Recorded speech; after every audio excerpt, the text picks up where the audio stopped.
যৌতুক লাগে না, এটা কোনো কথা? ঘর সাজিয়ে দিতে হয়, তাই তো? এটা তো সবাই দেয়। আমার ক্ষেত্রে উল্টো হবে, আমি যৌতুক দিব না, যৌতুক নিব। বুঝলাম না। না বুঝার তো কিছু নেই, আমাকে বিয়ে করতে হলে যৌতুক দিয়ে বিয়ে করতে হবে। ইনফ্যাক্ট বিশ্বে এমন অনেক দেশ আছে যেসব দেশে এই নিয়মটা চালু, মেয়েদেরকে যৌতুক উপটোকন দিয়ে তারপর ঘরে তুলতে হয়। ইভেন মিডল ইস্টের এমন অনেক কান্ট্রি আছে যেখানে সরকাররা ছেলেদেরকে লোন দিচ্ছে যাতে মেয়েদেরকে যৌতুক দিয়ে বিয়েটা করতে পারে। আমাকেই যৌতুক দিতে হবে? হ্যাঁ, আপনাকেই যৌতুক দিতে হবে। আমাকে বিয়ে করতে হলে তো আপনার যৌতুক দিতেই হবে। এনিওয়ে, আপনি এখানে কি খেয়েছেন? বিলটা আমি দিয়ে দিচ্ছি। না, বিল দেওয়া লাগবে না। কেন?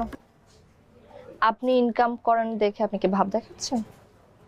আমরাও ভাব দেখাতে পারি।